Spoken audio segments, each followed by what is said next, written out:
Sejam bem-vindos a mais um programa da Prime TV. Obrigado, telespectador, pela audiência. Obrigado por esse encontro semanal que nós temos no programa da Prime para falar sobre negócios e para falar sobre carreira. Eu tenho hoje a satisfação de realizar esse programa especial. Nós estamos aqui na sede da Robert Half em São Paulo.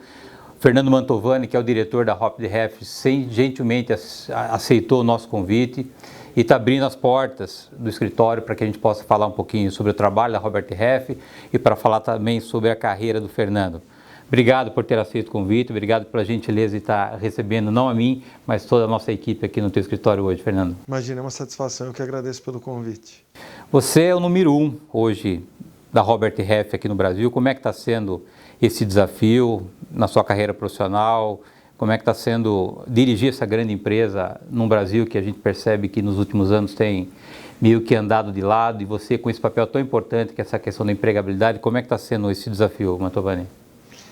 Eu acho que o que a gente percebeu ao longo dos anos foi a carência de mão de obra, né, especializada. O país é muito carente em relação a isso. Infelizmente, a gente tem problemas, barreiras ainda muito grandes no acesso à educação do país como um todo. Isso acaba contagiando toda a formação do profissional e a gente acaba identificando no limite, quando chega na hora da contratação, o impacto disso tudo, né? Um dado que é interessante, que existe há anos, por exemplo, a dificuldade de encontrar profissionais que falem inglês num mundo cada vez mais globalizado, em que as multinacionais foram chegando ao país. Eu atuo nesse segmento há 15 anos praticamente, e a mudança do perfil das empresas que passaram a atuar no país, esses processos em que multinacionais foram chegando no país com a abertura da economia, com o próprio desenvolvimento econômico do país nesse ou naquele segmento. Acho que o grande reflexo dessa história toda, o grande resumo é ainda esse grande gap que existe entre o que as empresas buscam e o que a maior parte dos profissionais tem condição de oferecer. E esse gap fica mais evidente quando há uma retração econômica? Quando existe uma retração econômica, sem dúvida, as empresas acabam ficando mais restritivas em relação ao profissional que buscam, mais exigentes. Às vezes até mais do que precisariam por uma questão de receio, né? É difícil contratar, esse investimento é um investimento importante, delicado. Como é que eu vou tomar esse investimento correndo o risco de errar? Às vezes as empresas, sim, querem contratar o Batman para o serviço do Robin, querem contratar o Super-Homem e pagar o salário do Aquaman. Então, tem essas nuances todas. Mas acho que sim, a retração econômica, um cenário econômico menos favorável, desfavorece a oferta, né? A demanda ganha força e a demanda passa para um nível de exigência um pouco maior. Você acha que as empresas hoje, de uma maneira indireta ou direta, têm assumido esse papel do Estado, que é de prover educação, capacitação, para que esse gap seja diminuindo, Mantovani? Eu acho que em alguns casos sim. Quando a gente pega um momento econômico muito aquecido, como aconteceu, por exemplo, entre 2008 e 2012, a gente viu claramente as empresas, principalmente aquelas de maior condição financeira, de maior porte, investirem nesses programas de capacitação. Existem programas do governo que conceitualmente são muito positivos, né? E inclusivos, na verdade, seja um programa de menor aprendiz, seja um programa voltado para os portadores de necessidades especiais. Mas o problema é que a base é muito fraca. E aí sim você vê situações acontecendo. Um exemplo, uma vez conversando com um sócio de uma consultoria importante, ele falando, quando eu me tornei trainee nessa empresa, algumas décadas atrás, o primeiro momento do programa, primeiro que eles eram bastante seletivos em relação às empresas, às universidades, que eles aceitavam candidatos, e depois as primeiras 2 ou 3 semanas eram de treinamento. E aí ele me falou, hoje a gente já não aceita só dessas universidades, a gente abriu o leque, porque ficou mais concorrido nessas universidades, mas em vez de 3 semanas de treinamento, a gente precisa de 6 semanas de treinamento. Eu, do alto da minha sabedoria, fui palpitar lá e falei, legislação tributária, brasileira, é complicada, né? Ele falou, não é isso. Na verdade, as 2 ou 3 primeiras semanas, a gente tem que dar aulas de redação e de matemática. Porque esses profissionais chegam para fazerem trabalhos nos nossos clientes, precisam escrever textos, precisam fazer contas mínimas. E às vezes tem um gap educacional tão grande que se a gente não suprir aqui, contamina a imagem da empresa junto ao cliente. É triste, né? A gente vê isso acontecendo com profissionais formados, né? 15 anos já nessa estrada, lidando com recolocação. Como é que quando você identificou essa tua inclinação para esse mercado específico, se você puder fazer uma retrospectiva, o quanto esse mercado tem avançado, Mantovani? Vamos falar um pouquinho do mercado. Antes, acho que quando eu comecei nesse mercado em 2005, o mercado ele era muito menos internacionalizado. Eram poucas as empresas multinacionais presentes no país. O mercado ainda embrionário, era muito comum você pensar em headhunter, né? Mas pensando no topo da pirâmide e muito pouco pensando no meio da pirâmide, né? Com o passar dos anos, o Brasil foi se desenvolvendo, foi se abrindo para o mundo, as multinacionais chegando, e essas empresas também acostumadas a usar esse serviço lá fora, trouxeram essa demanda e multinacionais desse segmento chegaram ao país. Então existe uma mudança do mercado nesse sentido. Uma melhor compreensão do que é o serviço, de como ele é oferecido e o quão ele é acessível para todas as empresas, desde empresas grandes, mas talvez muito mais necessário e presente para empresas de pequeno e médio porte. Então essa eu acho que é a transformação que aconteceu no mercado. A tecnologia também mudou bastante o mercado, né? Eu não lembro disso, me contaram que quando você procurava emprego antigamente, você procurava o jornal lá no domingo, mandava currículo por carta, né? Isso demorava um tempinho para o processo acontecer. Hoje é instantâneo, né? A tecnologia mudou completamente esse cenário. Então isso é uma coisa. Eu entrei nesse mercado por acaso, não entendia profundamente o que é o mercado e acaba acontecendo hoje com muitas das pessoas. As pessoas às vezes estão numa sala de entrevista, participando de um processo normal para uma área específica e às vezes o interlocutor que está conversando com elas identifica algumas características que a gente entende que podem fazer sentido para esse mercado e a gente estende o convite para uma conversa. E essa conversa frutifica ou não. Algumas pessoas têm um estalo e falam, opa, pode ser interessante, e outras falam, não, prefiro continuar no meu caminho como hoje. Acabou acontecendo comigo, só que há muitos anos atrás.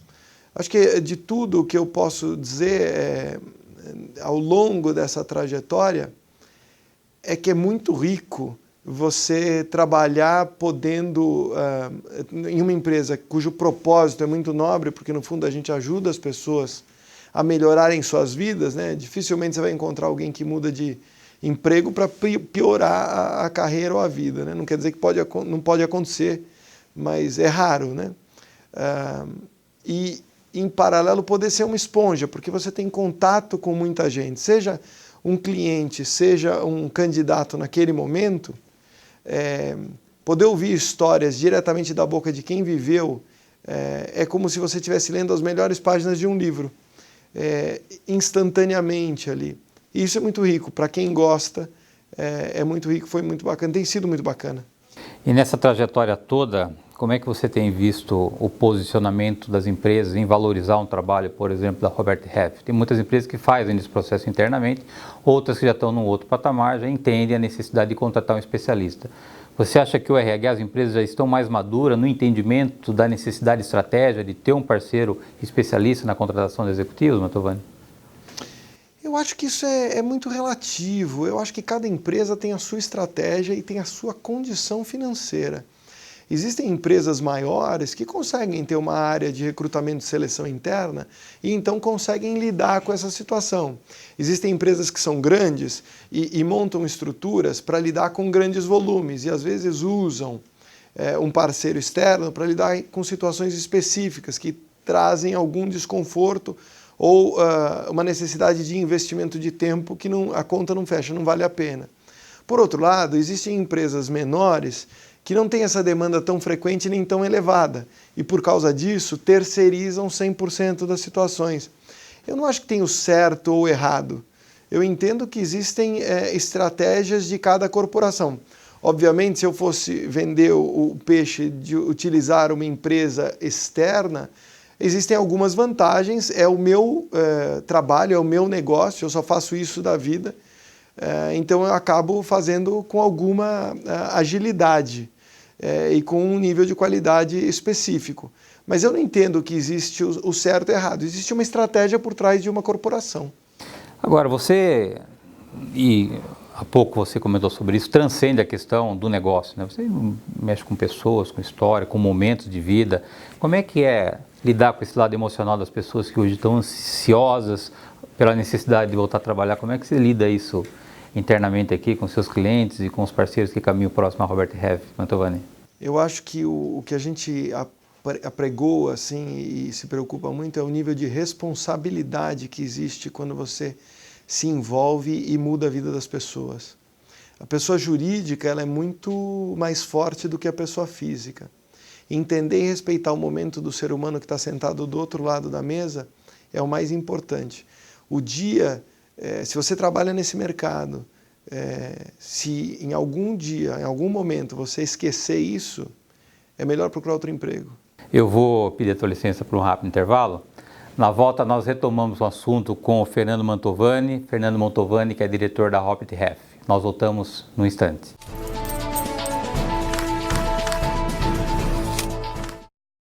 O Hospital Unimed Unidade Anchieta cresceu para atender você e a sua família com mais qualidade, conforto e segurança. Agora são cerca de 6.000 metros quadrados de área construída. Os leitos de UTI mais do que dobraram e os de internação triplicaram. Além disso, o Hospital Unimed Unidade Anchieta oferece uma equipe altamente qualificada e equipamentos de última geração. Unimed Jundiaí. Cuidar de você. Esse é o plano. Acesse o nosso site unimedjundiaí.com.br.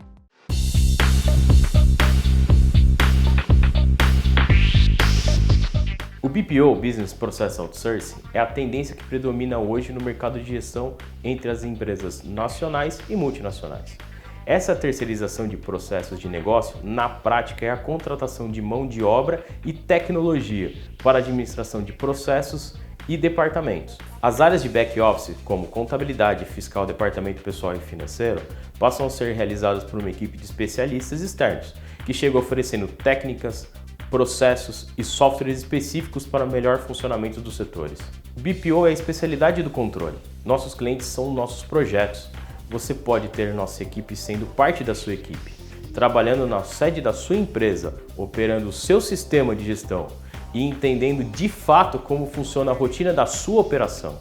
Quanto mais uma empresa de BPO entende do negócio do seu cliente, mais ela consegue otimizar os processos e propor melhorias efetivas. Essa sintonia promove resultados mais assertivos e torna o ambiente perfeito para a criação de estratégias mais inteligentes. Quer conhecer um projeto de BPO específico para a sua empresa? Procure o Controle.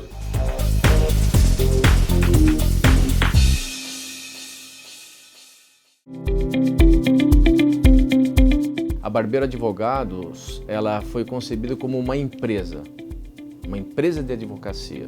Ou seja, nós temos aqui metas, nós temos objetivos, tudo traçado. E quando nós contratamos novos advogados para trabalhar conosco, nós vamos preenchendo lacunas, ou seja, se o meu cliente, que hoje são os empresários, ele tem uma dificuldade na área previdenciária, nós temos alguém que cuida da parte previdenciária. Nós escalamos o time de acordo com o que nós vislumbramos de possibilidade de atendimento total para o empresário ou a empresa. Hoje nós contamos com 16 advogados, isso em 7 anos de atividade, e o foco nosso sempre foi e sempre será a questão direito empresarial e as suas consequências. O time está preparado para isso.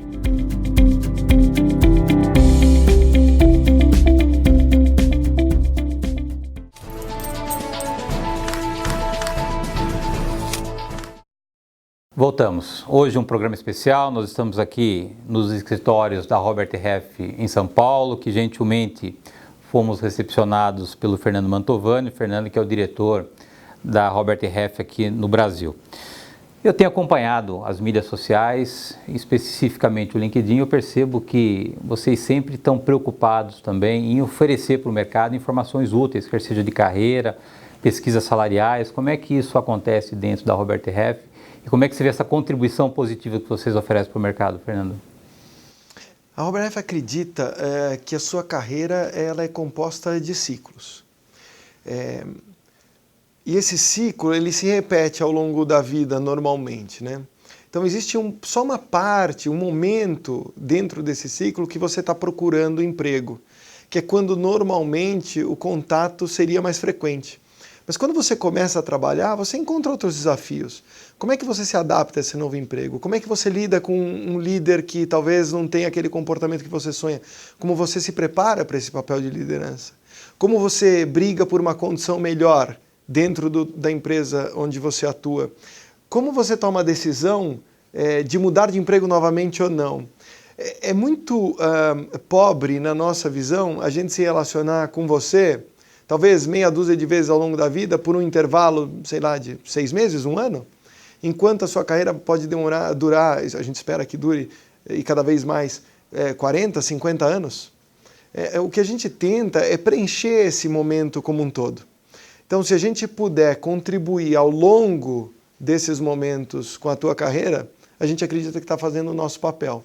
Então, tudo que a gente procura contribuir ou distribuir em termos de conteúdo, tornar mais acessível, são coisas que a gente entende que são importantes para profissionais ao longo das suas carreiras, e não só nesse momento. A Robert Half acredita de verdade que o melhor caminho para construir um ambiente mais saudável para todos e que todos possam ser felizes dando acesso a conhecimento. A gente tem uma parte desse conhecimento com que a gente observa. A gente, na verdade, simplesmente compila informação de um monte de coisa que a gente ouve. Quando a gente cria um guia salarial, por exemplo, essa informação não vem da gente. Essa informação veio das pessoas que a gente entrevistou. Quando a gente dá as dicas para participação de processos de seleção, como a gente tem aí o FAQ, por exemplo, os videozinhos, eles são só exemplos de situações que a gente viu acontecerem e que deram certo ou que não deram certo. Então, no fundo, é isso. A gente só procura ser um indutor de informações e canaliza ela para que outras pessoas possam usar da melhor forma possível.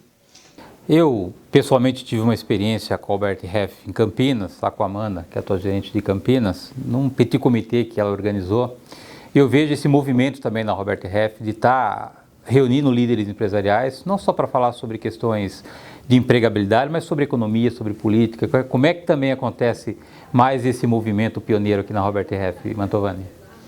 Eu tenho nesse mesmo petit comitê, se lembrar o Bert, lá da Man Hummel, falou uma coisa que eu não esqueço.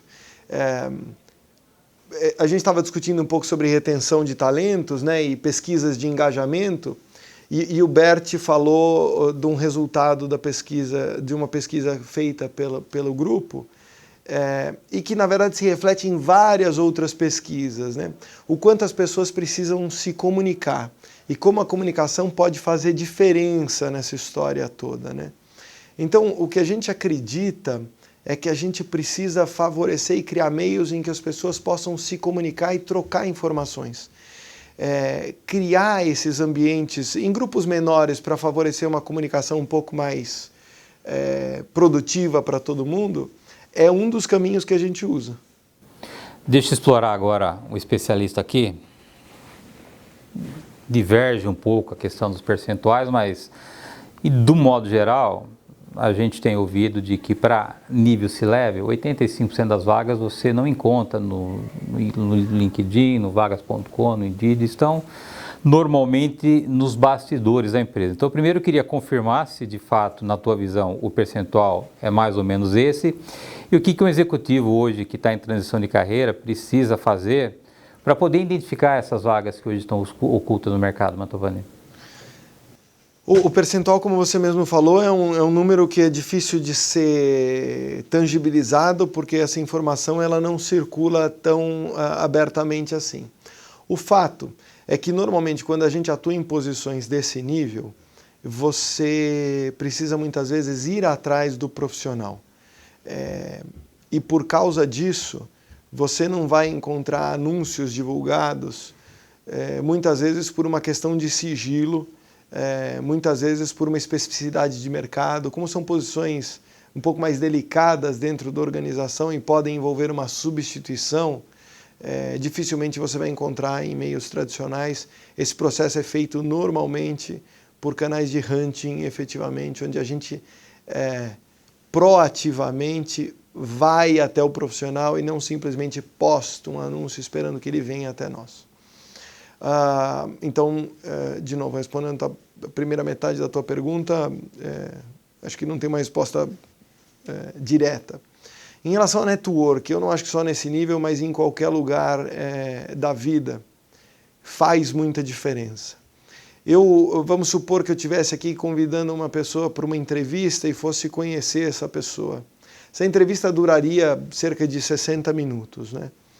Como dizer se essa pessoa realmente é um bom profissional em 60 minutos? É um pouco presunçoso até, né? Então, canais que a gente usa normalmente são conversar com pessoas que trabalharam com esse indivíduo por um período mais longo de tempo. São as chamadas referências. Às vezes a gente não dá valor para isso. Desde o dia que você entrou na faculdade, você está sendo avaliado por quem senta do teu lado. Você faz amigos. Eu tenho ótimos amigos que eu fiz na faculdade. Não quer dizer que eu trabalharia com todos eles. E vice-versa. Né? Por quê? Por questões específicas. Porque um mais assim, outro mais assado. Você prefere trabalhar desse jeito, outro prefere trabalhar de outra forma. E às vezes pessoas que não são necessariamente mais próximos a você, mas que você admirava pela forma como se comportaram lá desde a faculdade. Isso acontece no primeiro, no segundo, no 15º emprego. Então, cultivar esses relacionamentos é importante para as pessoas lembrarem de você. Lembrar que você vai ser lembrado por todas elas. E às vezes eu posso estar procurando alguém que não é você, mas o seu telefone toca e você vai falar ou não de mim. Se você tiver visto como eu me comportei e gostou, ou avaliou bem o meu comportamento, provavelmente você vai me indicar. Senão você não vai me indicar. Se você está próximo a mim e sabe que naquele momento eu estou buscando uma transição de carreira, talvez o meu nome fique mais na sua cabeça do que não. Então, esse network, o cultivar esses relacionamentos é fundamental e cada vez mais importante. Mas também só ligar para mim quando você está procurando emprego, uma situação desagradável, né? Parece imediatista, parece interesseiro. Então, trabalhar essas relações é importante. Trabalhar essas relações te faz agregar conhecimento, saber o que está acontecendo em outros mercados, com outros colegas. Te enriquece. Às vezes, dividir benchmark, né? Dividir coisas positivas que o seu colega está fazendo em outra empresa e você consegue trazer para a tua empresa. Pode ser positivo para os dois, né? Então, o network é fundamental. Trabalhar melhor o network e cultivar esses relacionamentos ao longo dos anos, não é porque você saiu de uma empresa que você não pode voltar a conversar com as pessoas, ou deveria manter esse nível de relacionamento, é importante. Não sai para almoçar sozinho, né? Às vezes um happy hour, não precisa sair todo dia, né? A gente tem outros compromissos pessoais, às vezes até profissionais, mas de vez em quando exercitar isso, eu diria que é cada vez mais importante. Eu tenho 1 minuto para encerrar o nosso programa. Tenho certeza que o nosso telespectador está ansioso aí em relação a 2020. O que você pode dizer para eles em relação à empregabilidade e qual é a tua visão que você tem para o próximo ano, Mantovani? Assim como todo ano e sempre como a gente pensa no futuro, a gente sempre imagina que vai ser melhor, a gente espera que seja melhor. Alguns indicadores mostram isso, mas já mostraram no passado e a gente se frustrou. A gente torce para que seja efetivamente assim. O que eu posso dizer é que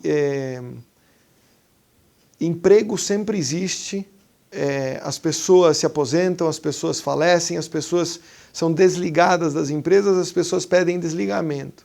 Então, independentemente do que acontece em volta, eu olharia para dentro, veria o que eu quero, qual é o meu objetivo de carreira, o quão preparado eu estou para isso, o que eu preciso me preparar e trabalharia olhando para dentro.